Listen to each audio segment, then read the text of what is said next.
with the Phils, right? We're in All-Star break, so let's talk a little bit about the Phils as we take a little bit of a break with the Phillies. They lost the series heading into All-Star break. Their 13-game road win streak came to an end on Saturday. They at least tied the record that has been still standing since 1976. They tied it, but they couldn't break it. So it is kind of is what it is. But remember, before this series, everyone felt confident because they sweep the Rays, right? You're feeling good about yourself. I did too. But then in the back of my head, me being me, remembering, wait a damn minute. We're playing the Marlins. And the Marlins typically give us issues. And well, they did. They did give us issues here. Game one, you had to rally back. Zach Wheeler in this one, he gives you seven innings, 3 earned, 7 Ks. You get a solid contribution from the bull from Hoffman and Kimbrel. We'll talk about Kimbrel in a second, man. What a fucking game! What a fucking season he's having. Pache gets the game-winning home run that would drive the Phillies to win. That was a 13th straight road win. And then you get back-to-back losses in game 2. You get the scare from Bryce Harper, right? Bryce Harper gets hit in that right elbow, the surgically repaired elbow. X-rays came back negative, so everything seems positive right now. Obviously, probably a little bit sore, but luckily we have a week here for him to get back at it. Obviously, listen, Bryce Harper is a tough mother effer, and he's toughing it out right now as well, man. But of course, Soler, he has a great game. He drives in 2. And unfortunately, that was the loss there. Marlins had a little bit more in that one. It was a 3-1 game right at the end of the first inning. And so the Phillies could not get the job done. In game 3, it's the what the F again from Aaron Nola. 8 innings, 4 earned runs. It's just not a consistent performance again by Aaron Nola. Brian De La Cruz goes 4 for 4 on the day. He provides 2 runs, one off of a home run.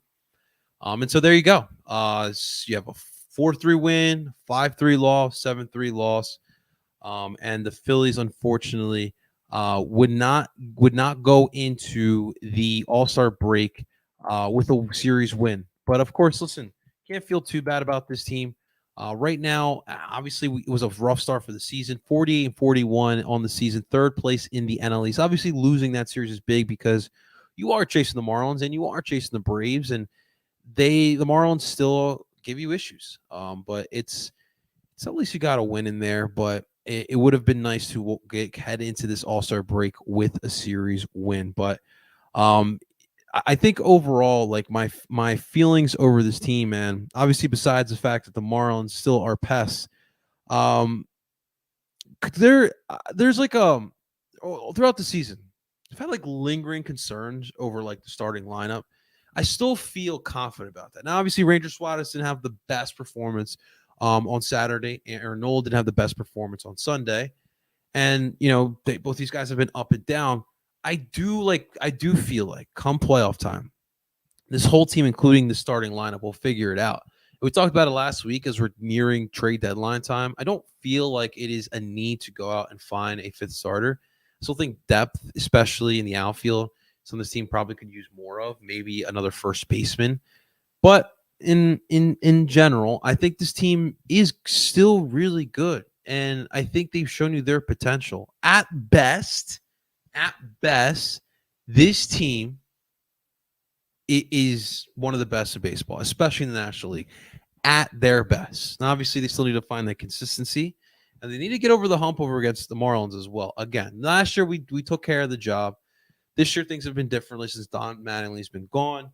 Still a talented team, still a pesky team, even without Miguel Rojas as well. But we shall wait to see what goes on. But Jose Alvarado got put on IL. He's on the 15-day IL. Andrew Bellotti gets called back up, which that is big news as well.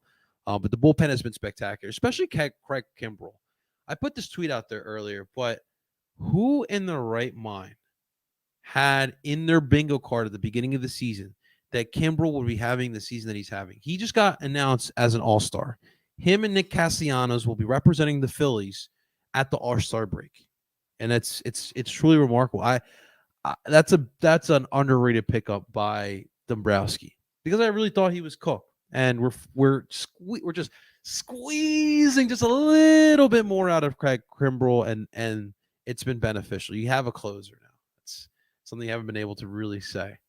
So that is definitely a big one. And Bilotti coming back, it is definitely big as well. Last night we had the MLB draft. So at the 27th overall pick, the Philadelphia Phillies did select the 13th best prospect, shortstop out of Florida, Aidan Miller. This kid, from my understanding, has power. He's got a swing that is mature for his age. He's coming off of a serious injury, a hand injury that made him miss most of his senior year. I did hear some of the push age. He's coming off of a serious injury, a hand injury that made him miss most of his senior year.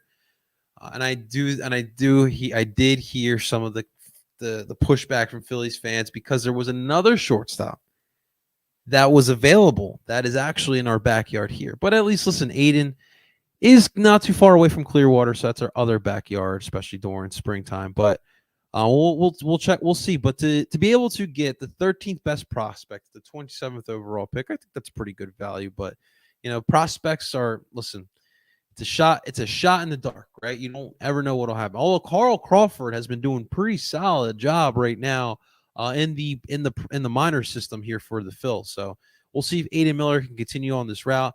It's funny. You look like 3 years ago, the state of this farm system was just garbage and embarrassing. And slowly, Dombrowski's been turning this around, and you've seen what's going on. You're getting kids that are helping you out. I mean, we literally have a daycare here in Philly. Bryson Stott, Brandon Marsh. We used to have Matt Vierling and Nick Maton in there.